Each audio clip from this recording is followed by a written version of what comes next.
அதிசயங்களை தேடி உலகெங்கும் பலர் சுற்றுவதுண்டு. ஆனால் நம்மை சுற்றியே பல அதிசயங்கள் புதைந்து கிடைக்கிறது என்பதற்கு சான்றாக விளங்குகிறது. காஞ்சிபுரத்திலிருந்து 8 கிலோமீட்டர் தூரத்தில் ஐயங்கார் குளம் என்னும் ஊரில் அமைந்துள்ளது சஞ்சீவிராயர் அனுமன் கோவில். சஞ்சீவி மலையுடன் ஆஞ்சநேயர் அருள் பாதிப்பதால் நாள்பட்ட நோய்கள் தீராத நோய் உள்ளவர்கள் பல்வேறு பகுதியில் இருந்து வந்து செல்கின்றனர். வியாதி உள்ளவர்கள் நேரில் வந்து அர்ச்சனை செய்து அங்கு வழங்கப்படும் பிரசாதத்தை முறைப்படி உட்கொண்டால் நோய் குணமடையும் என்பது ஐதீகம். பல பக்தர்கள் நம்பிக்கையோடு வந்து செல்கின்றனர். நம்ம சேனலை சப்ஸ்கிரைப் பண்ணிட்டு வீடியோவை பாருங்க. இது மாதிரி போடுற வீடியோ உங்களுக்கு உடனே கிடைக்கும்.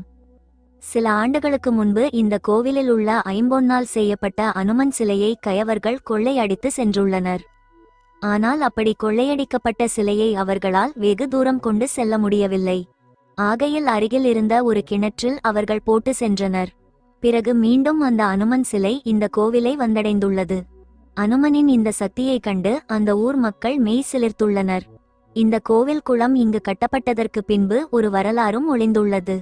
எச்சூர் தாதாச்சாரியார் என்பவர் விஜயநகர் மன்னரின் முகவராக இருந்தவர்.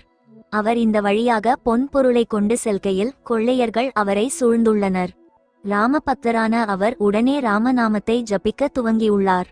சிறிது நேரத்தில் அந்த இடத்தை நோக்கி ஒரு குரங்கு பட்டாளமே வந்து கொள்ளையர்களை விரட்டி அடித்துள்ளது. இந்த இடத்திற்கு அருகே ஒரு ஆஞ்சநேயர் கோவில் இருப்பதை அறிந்த அவர் இந்த கோயிலிற்கு தன்னால் முடிந்த ஏதாவது ஒன்றை செய்ய வேண்டும் என்று எண்ணி கோவிலை சுற்றி மிகப்பெரிய மண்டபம் எழுப்பினார். அதுவே இப்போது குளமாக உள்ளது. இது ஐயங்கார் குளம் என்று தாதசமுத்திரம் என்றும் மக்களால் அழைக்கப்படுகிறது. இன்னும் இந்த கோயில்ல ஒரு பெரிய விசேஷம் இருக்கு. என்னன்னு பார்த்தீங்கன்னா, இந்த குளத்துல இப்ப நீங்க இங்க இருந்து பாக்குற அந்த கடைசியில் நடவி கிணறு அப்படின்னு ஒரு இருக்கு. இந்த குளத்துல தண்ணி இருக்கும் போது உள்ள போய் பார்க்க முடியாது. தண்ணி வத்தினதுக்கு அப்புறம் தான் உள்ள போக முடியும். சிறந்த வேலைப்பாடுகளோடு திகழ்கிறது. இந்த கோவிலின் நடுவே ஒரு கிணறு உள்ளது. அந்த கிணறில் எப்போதும் ஊற்றுப்பெருக்கெடுப்பதால் இந்த கோவில் முழுவதும் நீர் நிரம்பி வழிகிறது.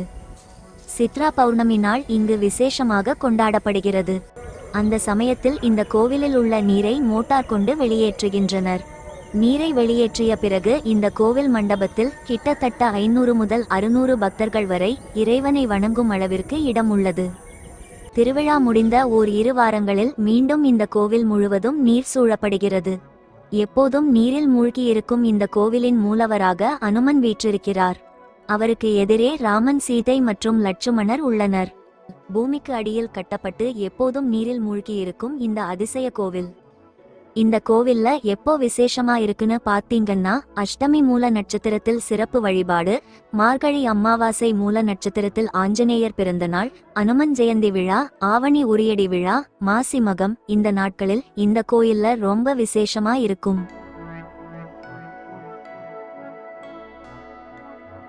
காஞ்சிபுரம் வரும் பொழுது இந்த கோயிலையும் வந்து வழிபட்டு செல்லுங்கள். மிக சக்தி வாய்ந்த பழமையான கோயில்.